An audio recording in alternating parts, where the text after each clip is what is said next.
qarniyadii u dambeeyey waxaa jira meelo fara ku tirsa oo weli dunida ka dhimanaa in la taah qaado kuwaasoona caqabad ku noqday sahamiyaashii ku dhiiraday inay tagaan gobollada Artica ama cidhifyada adduunka. meelahaasina waxay ahayn gobollada Artica, Antarctica iyo weliba marinada badda ee dhanka waqooyi galbeed. sahamiyaashii ugu waaweynaa adduunka ayaa dhowr jeer isku dayey inay dhex jibaaxaan goobahaasi si ay khariiro dhaba uga soo sameeyaan, laakiinse muddo dheer ayay goobahaasi baaqi ku ahaayeen kuwo madax adeygay oo loo maari waayey. arrintan darteedna waxay keentay in loo weecdo oo fokaska loo wareejiyo dhinaca Greenland, waxaana la bilaabay in la qorsheeyo safaro waaweyn oo sahamin ah. mid ka mid a safaradaasina ayaa noqday mid la kulmay dhibaatadii iyo rafaadkii ugu xumaa ee taariikhda la diiwaan geliyo. tanina waa sheekadoodii naxdinta badnayd. dadka baqdinta u nugul waxaa lagula talinayaa inay iska dhaafaan dhegaysiga qisadani. ilaa iyo bartamihii qarnigii 19aad dowladaha adduunku waxay aad ugu helanaayeen marin bada oo dhanka waqooyiga iskaga xidha badweynta Atlantiga iyo tan Pacifiga, kaasuna loo bixiyey marinka waqooyi galbeed. inkasta oo isku dayo badan la sameeyey, haddana waxay noqotay hirgelinta arrintaasi hawl aad uga adag sidii markii hore loo malaynayey, ilaa iyo markii dambe fikraddaasi laga quustay oo laga tanaasulay. si kastaba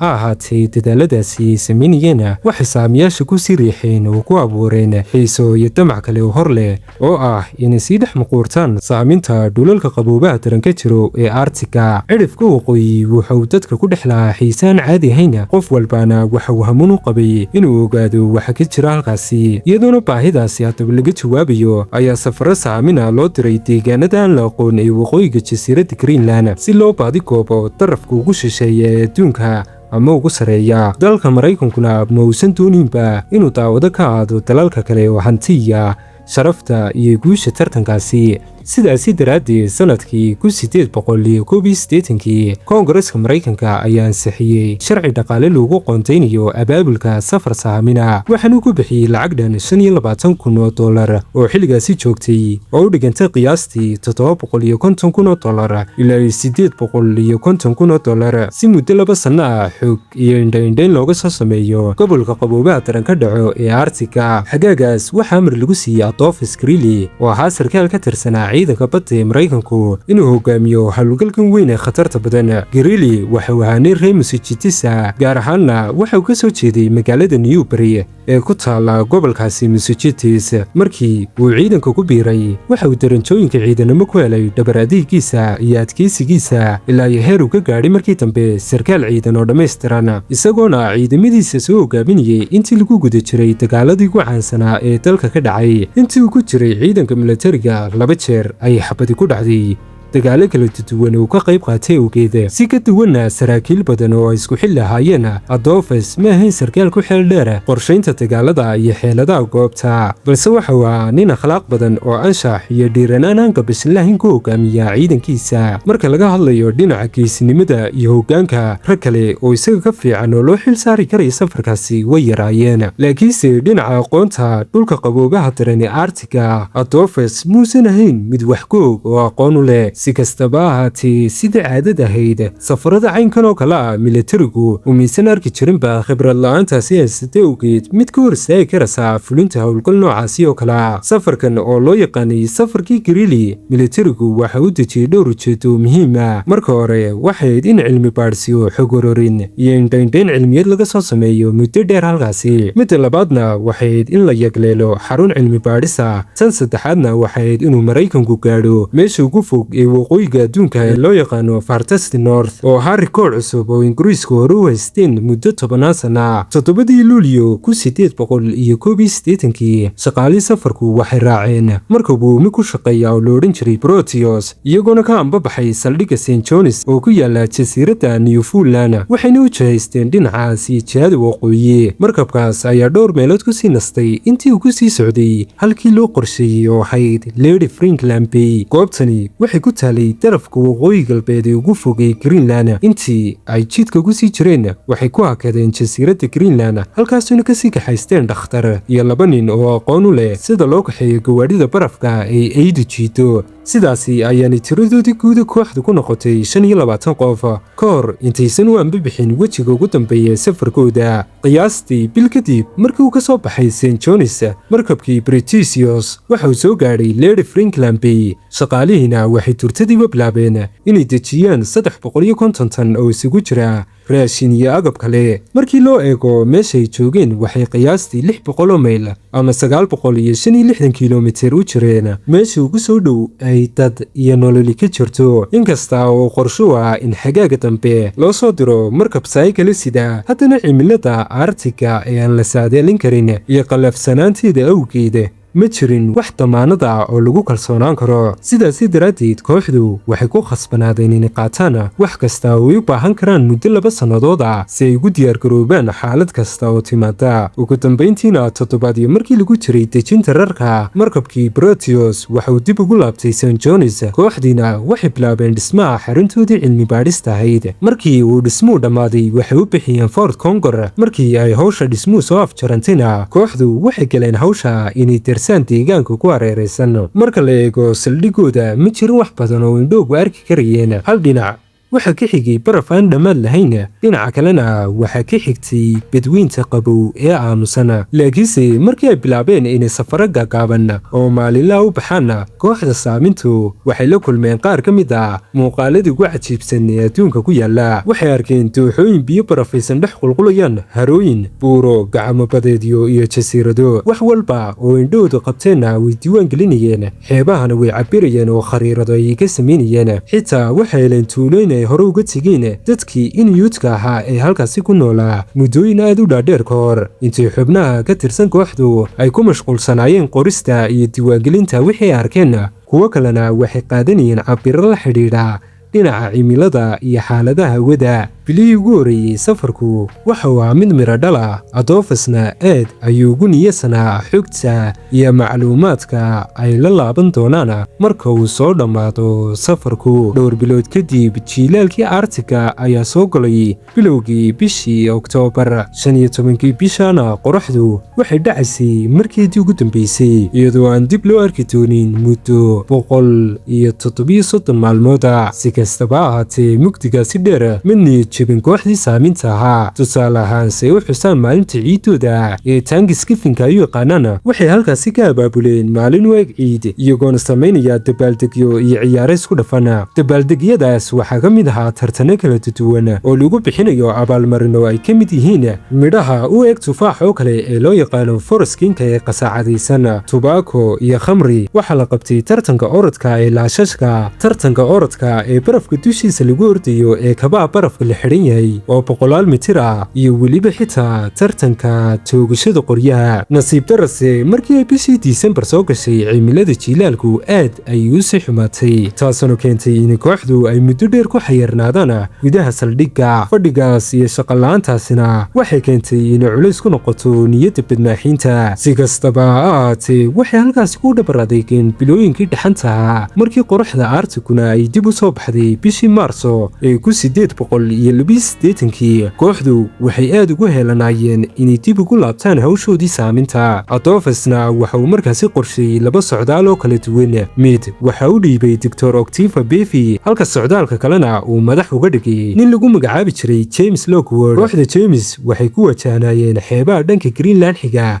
ee loo yaqaano Lady Franklin Bay, halka kooxda kalena ee uu hogaaminayo Dr. Beefyna ay u jihaysteen dhanka waqooyiga xeebta jasiiradda Lasmera. inkastoo safaradaasi ujeedkoodu ahaa oo loo qorsheeyey magaca cilmi baadhis, haddana Adolphus waxa uu ku soo daray wax yaroo tartana. waxaanuu labada kooxoodba u sheegay inay jabiyaan rekoordhka bartii ugu fogeyd ee ibnu aadamku gaadho weligiis. waxaana ku yidhi kooxda ugu horreysa ee guulaysataa waxay noqon doonaan oo ay heli doonaan sharaf iyo magac ku qoran buugaagta taariikhda oo aan weligood ka tirtirmi doonin. kooxii isaanku waxay ka anbabaxeen Fort Conger 19 bishii Maarso, waxayna bilaabeen safarkoodii dheeraa ee dhinaca waqooyiga. laakiinse 4 toddobaad kadib kooxda Dr. Beefy waxay la kulmeen dhul barafku aad u halis badan yahay, taasoo ka hor istaagtay inay hal tallaabo dheeraad ah hore u sii qaadaan. waxay sidoo kale la tacaalayeen qabow gaadhaya 52 Fahrenheit ama -40 degrees Celsius, balse ugu dambeyntii waxay ku khasbanaadeen inay dib u laabtaan iyagoo aan weli gaadhin hadafkoodii tartanka ee ahaa fartasti north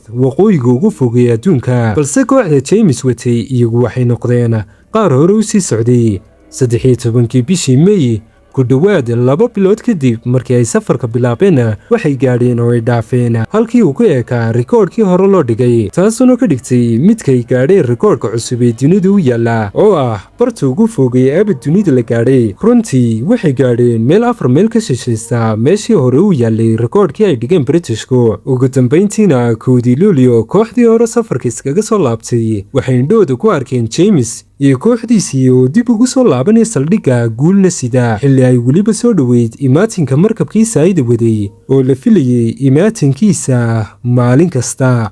maalmihii xigay Adolphus waxa uu ururiyey waraaqii qoraalada xogihii indhaynta ahaa iyo weliba cabiradii uu safarku soo ururiyey, waxaanu isku diyaariyey inuu markuu markabka saayida wadaa uu imaado uu ku wareejiyo. taa beddelkeedana markabkaasi waxa uu keeni lahaa iyagana raashin dheeraad ah iyo waraaqo ka yimiday eheladoodii ay ka soo tegeen. qiyaastii 7 kadib markii kooxda James ay ka soo laabteen Fort Conger, markab la odhan jiray Neptune ayaa ka soo kaxitamay St. John's. markabkan waxa saarnaa ilaa 8 tan oo cunto ah. inkasta kooxda Saamintu ay si fiican u maamuleen raashinkoodii hore, haddana sahaydan dheeraadkii waxay u ahayd kayd muhiim ah oo ay sugayeen. markii uu Neptune ka soo ambabaxay Newfoundland xilligu waxa uu xagaag gabagabadiisii, jiilaalka Artica ayaana soo geli karayay wakhti kasta. sidaasi daraaddeed dadaalkiisa ay gaadhsiintu waxa ugu jira khatar weyn oo ah inuu fashilmo. sidii la filayeyna markii markabkii Neptune ee waday Kabtan Kennedy uu marayay meel u dhexaysa jasiiradda Lasmira iyo Greenland, waxay soo hortaagay dhul baraf ah oo aad u baaxad weyn, kaasoona markabku uu dhex mari kari waayey. nasiib wanaag waxaa jira qorshe labaad oo gurmad ah oo Adolphus hore u ogaa, kaasoona ahaa in haddii sabab kasta darteed uu markabku u gaadhi waayo Fort Conger uu ku soo xidhan doono meesha loo yaqaano Cape Sabina oo 240 mayl iyaga ka xigta dhanka koonfurta. halkaas ayaana saayida looga tegi lahaa. sidaasi daraaddeedna markii kabtankii markabku u caddaatay inaysan suurtagal ahayn inuu gaadho Fort Conger, waxa uu markabkii u leexiyey dhanka Cape Sabina. halkaas ayuunu raashinka ku dejiyey, kadibna waxa uu dib ugu laabtay St. John's, Newfoundland, Canada. sugitaanka markabkii saayida ayaa kooxdii Saaminta ee joogay saldhigga Fort Conger dhexdiisa ku noqotay culays weyn, waxaana halkaasi ka bilaabmay iskhilaaf baahsan iyo kala shaki. 20 Luulyana waxaa dhammaaday qandaraaskii uu Dr. Befigu kula jiray Adolphus, waxaana ku wargeliyey Adolphus inuusan doonayn inuu cusboonaysiiyo heshiiska. inkastoo uu ogolaaday inuu kooxda la sii joogo si uu dhanka caafimaadka uga caawiyo, haddana waxa uu go'aansaday inuusan mar dambe ka qayb noqon doonin howlgallada Saaminta ee dibadda loo baxayo. markii uu hadalkaas maqlay, Adolphus ayaa cadho darteed la qarxay, waxaana uu bilaabay inuu u hanjabo Dr. Befi, isagoona ku amray inuu ku wareejiyo dhammaanba xusuus qorkiisii iyo xogtii uu ururiyey. laakiinse Dr. Befi waa uu ku go'aan saydhay amarkaasi. Adolphus ayaana sidoo kale u sheegay inay markay Maraykanka ay ku laabtaan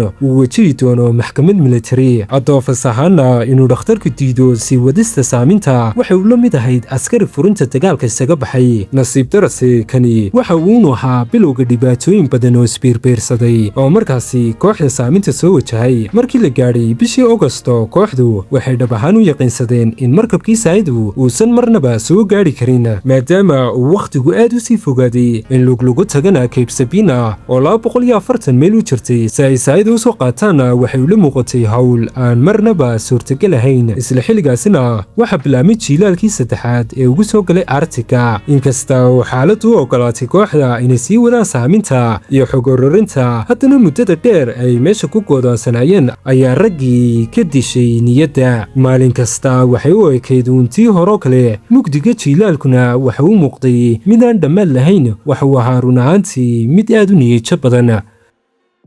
tartamadii iyo damaashaadidii sanadkii hore ay samayn jireen ma uusan jirinba sanadkani 1882, waxaana wadnahooga galay baholyowga iyo hilowga ay qabaan guryahoodii iyo eheladoodii. si kastaba ha ahaatee waxay iska dhaadhiciyeen inay u dhiman tahay oo quryata dhowrka bilood ee jiilaalka ka hadhay iyo 6 bilood ee guga ee ku xiga, kadibna ay heli doonaan cid soo qaata. ugu dambayntiina bishii Juun ee 1883 waxaa la abaabulay kooxdii loo xil saaray dib u celinta Safarkii Greely, waxayna ka ambabixeen St. John's.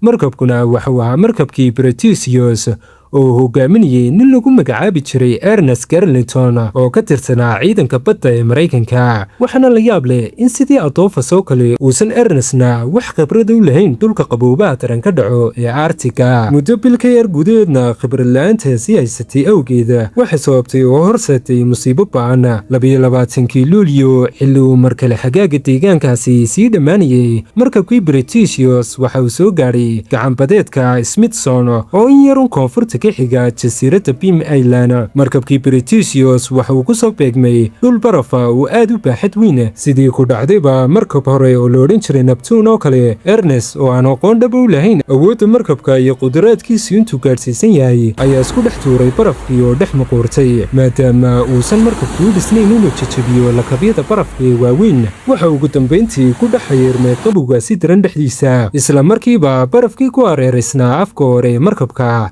ayaa labada dhinac ka soo cadaadiyey ilaa uu gebi ahaantiiba burburiyey, taasoona Ernest iyo shaqaalihiisii ku khasabtayba inay dooyaha badbaadada ka soo dejiyaan markabka oo ay fuulaan. waxayna meel u dhow markabka oo ammaana ka daawanayeen markabkoodii Britishiyos oo barafku sidii wax la calaalinayo kale u burburinayo ilaa iyo ay ugu dambayntii baddu liqday. tani waxay dhalisay laba dhibaato waaweyn oo kala duwan. kooxdii Ernest waxay ku goodeemeen doomo yaryar oo ah kuwa badbaadada degdega oo dul sabaynaya barafka jilicsanee badda, halka kooxdii Sahaminta Greely ay ahaayeen qaar iyagoo weli waxba aan dareysanayn ku dhex xayiirnaa barafka Artica dhexdiisa, iyagoon isla waqti xaadirkaaba siday xaqiiqadu tahay aan loo iman dooninba sanadkoo dhan oo ku beegan 1883. muddo 40 maalmood ah shaqaalaha markabka Britishiyos waxa uu dhabar adeegay inay ku dhex jiraan biyaha qabowga badan ee badda ilaa iyo uu ugu dambayn arkay markab nibiriga u gaadhsada kaasoona badbaadiyey raggii saarnaa Britishiyos. ugu dambayntiina waxay si nabad ugu noqdeen dalkoodii, laakiinse kooxdii Greely badbaadadu waxay ahayd mid weli ka fog.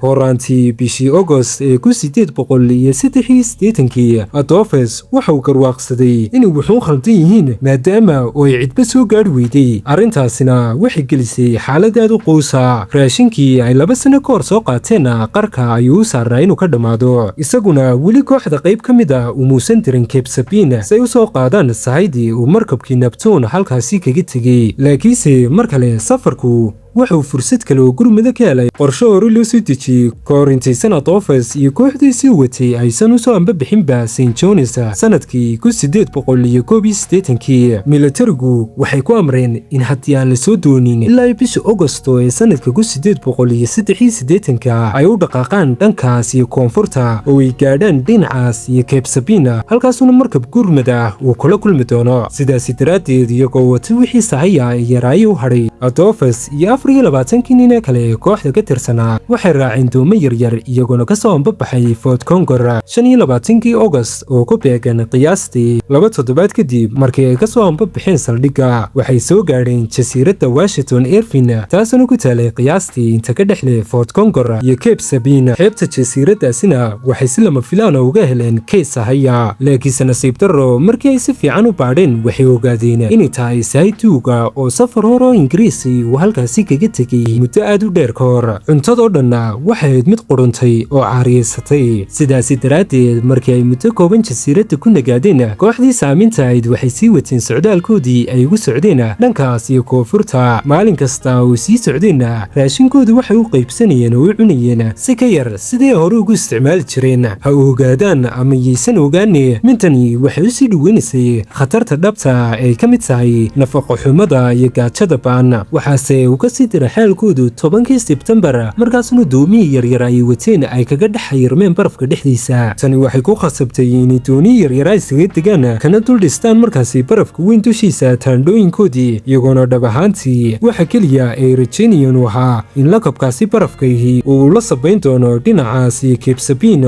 oo u dhoweyn doono. qiyaastii xilligaasi warkii ku saabsanaa quusitaanka markabkii Britishiyos ayaa gaadhay dalka Mareykanka. warbaahintu warbaahintuuna waxay gashay xaalad kaxsanaana iyagoona ilaha wararka ee kala duwani oo mid kasta oo ka mid ahaba uu si gaara u malaawaalayay masiirka kooxdaasi sahamiyaasha iyo halkay ku dambayn karaan. inkasta oo intaasoo dhammi jireen haddana militariga iyo ciidanka badda ee Maraykanku waxay ku adkaysteen inay gacmaha ka xidhan yihiin ilaa ay jiilaalka Arctic ka dhammaanayo oo aysan qaadi karin wax tallaaba, taasoona ka dhignayd ma jiro wax gurmada oo la qorshaynayo waqti xaadirkani in la diro iska daaye. markii Henrietta oo ahayd xaaska Adolphus ay ogaatay inuusan jirinba wax dhaqdhaqaaq oo la qaadayo, waxay warqad u qortay ciidamada militariga iyadoona ka codsatay mas-uuliyiinta inay durtadiiba bilaabaan qorshaynta safar kale oo lagu badbaadinayo ninkeedii iyo kooxdii kale ee la socotay. jawaabtii ay heshayse waxay mid kooban oo qalafsan, iyadoona la ogeysiiyey in waqti xaadirkan la joogaan lahayn wax qorshaha oo lagu badbaadinayo kooxda. si kastaba ahaatee kadib 51 maalmood oo ay saarnaayeen barafka Sabayni dushiisa, nasiibku waxuu noqday mid u dhow la cadiyey xubnihii kooxda Sahaminta. sababta qulqulka biyaha ee koonfurta u socday ayaa u xambaaray dhinacaas iyo dhulun yar koonfurta ka xiga Cape Sabina, meeshaas oo loo yaqaano Eskimo Point. inkasta oo ay ka ambadeen meeshii ay dhab ahaantii u socdeen, haddana inay meel u dhow Cape Sabina ay soo cagdhigtaan waxay dhab ahaantii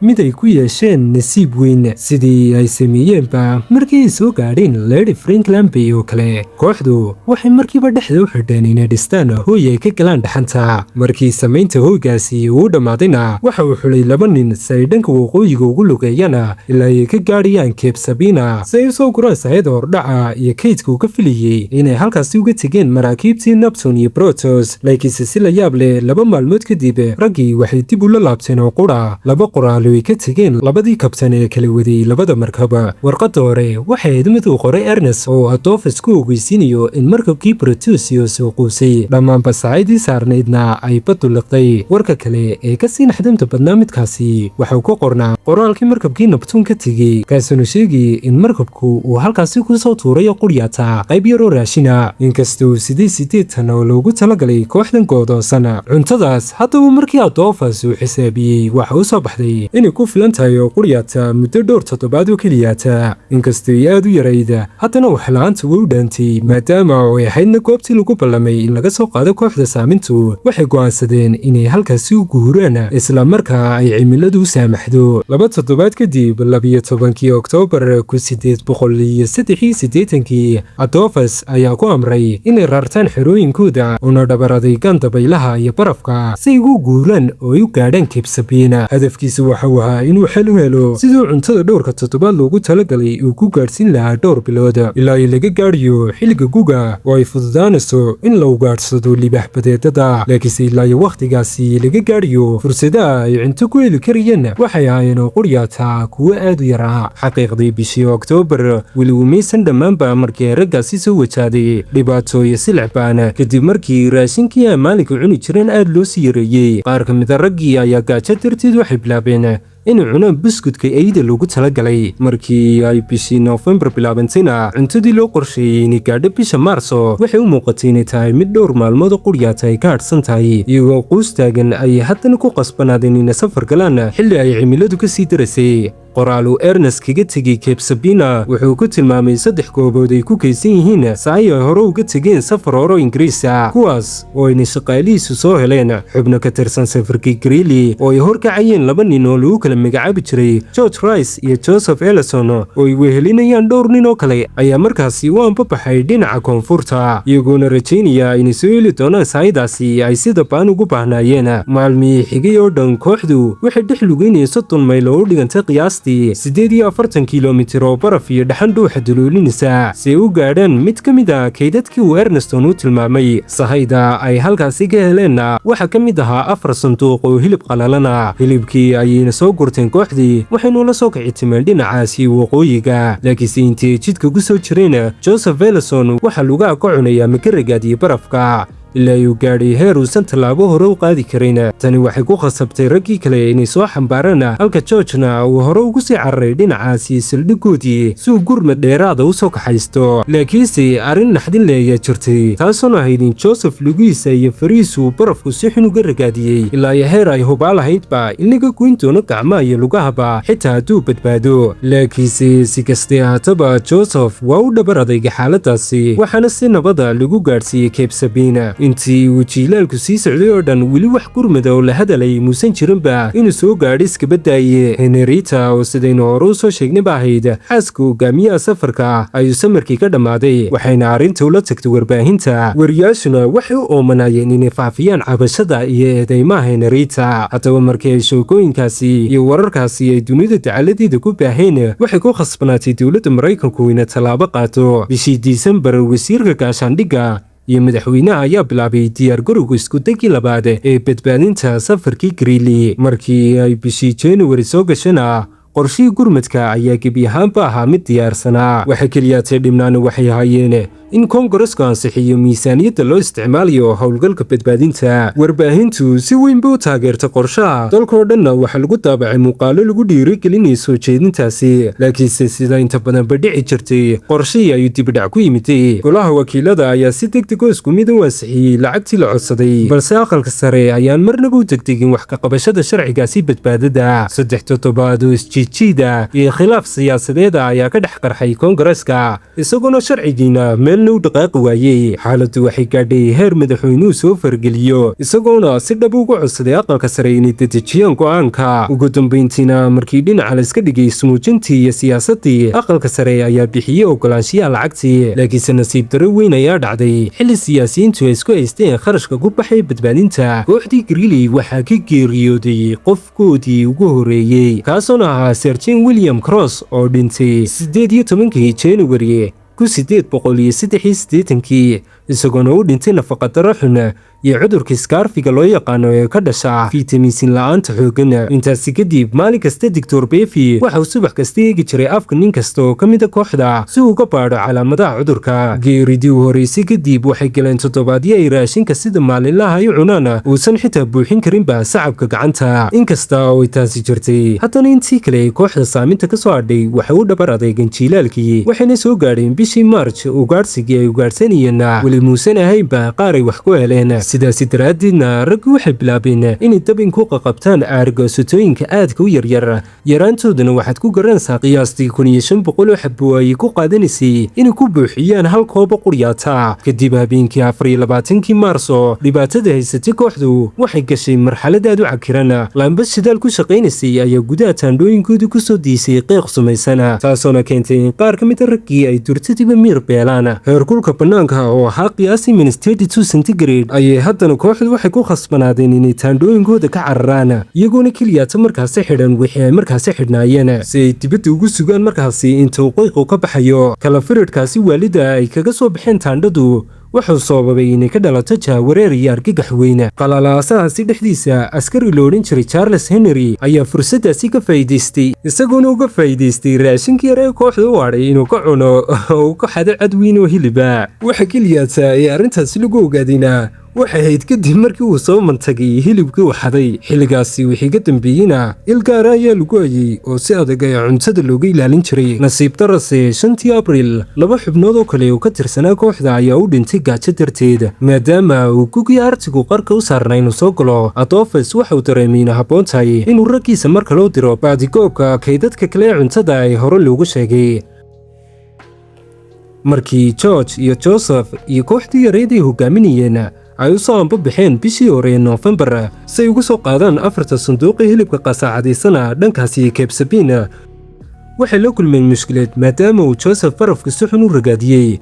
waxayna ku khasbanaadeen in sanduuqyadii halkaasi uga soo tagaan oo u soo qaadaan isaga dhinacaasi xerada. balse bilooyin kadib, iyadoo 3 ka mid a raggii safarku ay dhinteen, intii kalena ay nafaqo xumo leel daran yihiin, dadaal kasta oo lagu soo helay saayadaasi laguna keenay xeradu waxa uu mid nolol iyo geeri u dhexeeya, isla markaasina aad u khatar badan. maadaama uu George uu ahaa ninka og hilibka halka lagaga soo tegay, isagii cunto kariyey safarka iyo dhowr nin oo kale ayaa lagu amray inay hawshaasi fuliyaan. laakiinse George xaaladiisu aad bay u liidatay. Adolphus si kasta ahaatee wuu diray kooxdaasi. 2 maalmood kadibna, George isagoo weli baadi goobaya kaydkii cuntada ah ayuu geeriyooday, taasoo loo malaynayo in sababta geeridiisu ay ka dambeysay kadib gaajo ba'an iyo daal ba'an soo wajahay awgeed. cunto kariyuhuna nasiib darase muusan helin sanduuqyadii hilibka ahaa, waxaanuu xerada ku soo laabtay isagoo faramaran. isla maalinnimadkaasi dabayaaqadiisiina xubin kale oo ka tirsaneyd kooxda ayaa miir beelay, isna waxa uu dhintay gaajo darteed. sarkaalkii labaad ee safarka oo lagu magacaabi jiray Ferrari, dhacdooyinkaasoo dhammi waxay u ahayeen wax wax ka baxsan wixii u dhabar adeegi karayey. Frederick waxa uu saaxiib gaar oo Adolphus isku dhawaayeen ka hor intuusan safarku bilaaminba. Markii Adolphus loo magacaabay hogaamiyaha howlgalka, Frederick waxa uu dadkii ugu horeeyay u yeedhay si ugu soo biiro kooxda. Xilligaasi Frederick waxa ka geeriyooday xaaskiisii, waxaanu qarka u saarnaa inuu culays maskaxeed dartiis ku dhex yaaco ka hor intaysan xitaa ka soo anbabixin St. John's. isaga ayaa Adolphusna waxay isku raaceen in safarka iyo ka fogaanshaha gurigu uu ka caawin doono inuu dib u soo kabsado. balse markii ay kooxdu gaadhay Lady Frank Lampy oo ay dhisteen saldhigoodii ay ula baxeen Fort Conquer, waxaa soo kala dhex galay khilaaf iyo isjiijiid xooggan ilaa ay gaadhay inuu Adolphus ku amro Frederick inuu shaqada iska casilo. Frederickna waa uu aqbalay amarkaasi, alaabtiisana waa xidhxidhay si uu markabka Proteus uu dib ugu raaco jasiiradda Newfoundland. laakiinse markuu diyaar garoobayba markabku waxa uu mid dhaqaaqay oo ka tegey.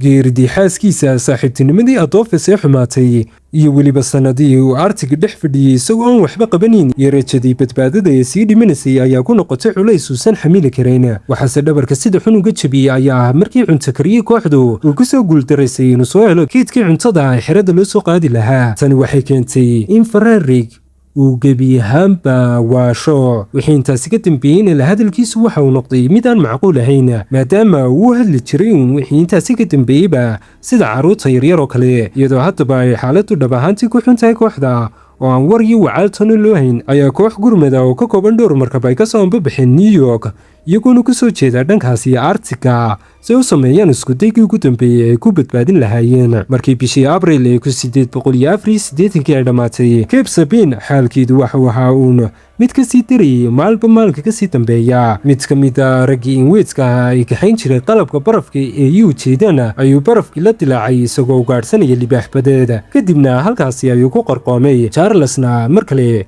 ayaa lagu qabtay isagoo boobaya raashinkii yar ee gabaabsiga ahaa. markan waxa uu cabbay khamri lagu dhex sameeyey saldhigga ilaa ayuu ka sakhraamay, taasuna dembi kale dusha u saartay. bartamii May waxaa la qaybiyey raashinkii u dambeeyey. bilowgii Juunna 6 xubnood oo kale ayaa geeriyooday. 2 qof oo quryaadsa ayaana la aasay, waayo kooxda intii noolayd waxay noqdeen kuwa aad u tabar daran oo aan xitaa awood u lahaynba inay aasaan meydadka oo ku jiro meydkii Frederick. sidoo kale meydadkii kuwii geeriyooday waxaa ku jiray nin dhintay Juun 1 waxaana bilaabantay inay meydadku ku bataan bannaanka hoyga ay ku jireen. maalmo yar kadib, Charles ayaa mar kale lagu qabtay isagoo xadaya aargosato ka mid ahayd cuntadii yareed ee kooxdu shabaqa ku soo jilaabteen. markan Adolphus waa uu ka daalay dhab ahaantiiba arrintaasi, waxaanu ku dhawaaqay in wixii markaasi ka dambeeya qofkii lagu qabto isagoo cunto xadaya la dili doono. laakiinse Charlesna waxa uu muuqday midaan hajabadaasi dheg jala qusineyn. sababtoo maalintii xigtay ayaa mar kale lagu qabtay isagoo cunto xadaya. sidaasi daraaddeed Adolphus waxa uu ka dhabeeyey wixii ay dhab yihiin.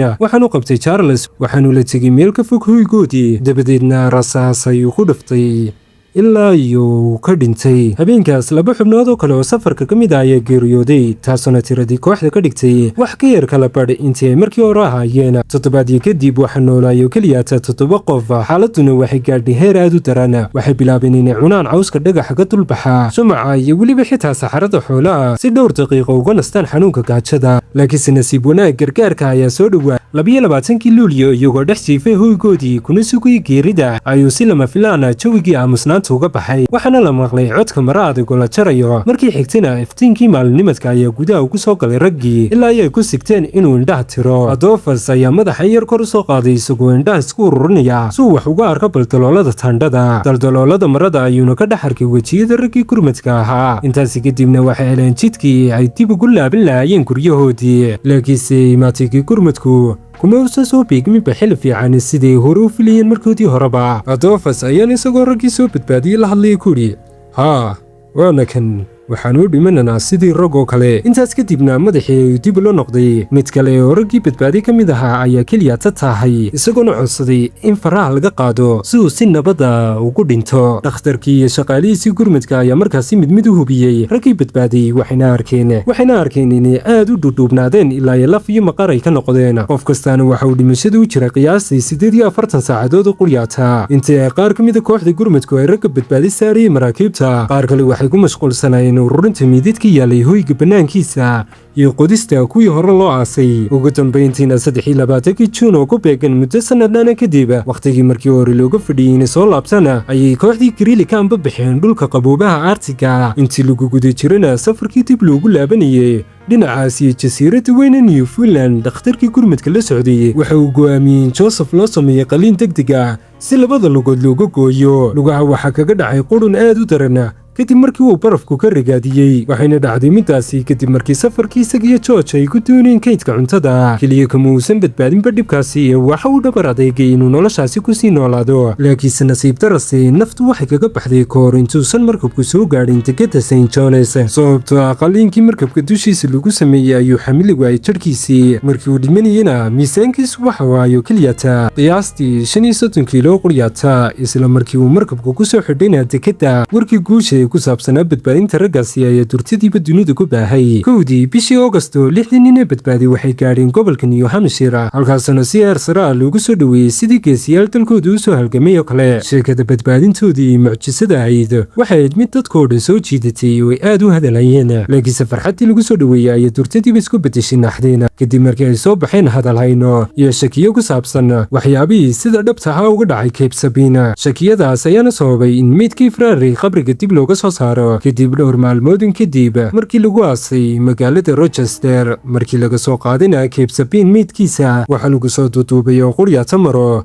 cidina maysan baadhinba loomana fiirsan ilaa maalinkaasi dambe qabriga laga soo saaray mooyaane. laakiinse markii dhakhaatiirtii baadhisay ay maradii ka fureen waxay arkeen muuqaal argagax leh isla markaasina jahawareer badan dhaliyey. waxa uu dhintay uun wax yar ka badan 2 bilood ka hor, balse nus jidhkiisa ka mid ah ay lafiisu muuqdeen. inkastoo muddo bilaa uu ku jiray barafka Artica ahaydna inuu qabugaasi gaabiyo qurunka jidhkiisa, run ahaantii xaalku waxa uu muuqday in la cunay balse uusan xayawaan cunin. qaybaha ka maqan jidhkiisu waxaa si cad loogu jiray mindi, daafurkiisuna waxa uu burburiyey sheekadii rasmiga ahayd ee ku qornayd xusuus qorrada kooxda intoodii ka badbaaday safarka. arrinta la yaabka leh waxayse ahayd in la qarinayay wax badan. wakhtiyo badan ka hor caadi ay ahayd in dadka ka badbaaday maraakiibta burburay ay cunaan meydadka kuwii geeriyooday si ay nafooda u badbaadiyaan, laakiinse kuwii ka badbaaday safarkii Greely Expedition weligood maysan qirinba arrintaasi, manaysan doonin inay qartaan. inkastoo 6 meyd oo kale markii la baadhi laga helay dhaawacyo la mid ah kuwii Ferrari laga helay oo kale, haddii ay runta qiran lahaayeen dadku way u garaabi lahaayeen inay sameeyeen arrinkaasi si ay u badbaadaan awgeed. laakiinse xaaladda meydka Ferrari ayaa dhalisay shaki weyn oo muujinaya in raggii badbaaday ay wax qarinayaan, waxaana markaasi soo baxay tuuno sheegaya in raggii Cape Sabine ku goodoosana ay u kala jabeen 2 kooxood oo isdiidan. dhinac waxaa jiray Adolphus iyo kooxdiisa, dhinaca kalena waxay ahayn koox la gacan bidixeeyey oo gaajo lagu dilay, waxaana la rumaysan yahay raashinkii yaraa meesha yaalay raggii awoodda badnaa ay si xoog leh kaga qaateen kuwii kale. markii cuntadu ka dhammaatayna raggii badbaaday u soo jeesteen inay cunaan hilibka saaxiibadoodii ay mar hore gaajada ku dileen. baaritaanada lagu sameeyey meydka Ferrari waxa uu muujinayay inaysan calooshiisa wax cuntaa ku jirin markii uu dhimanayay, marka laga reebo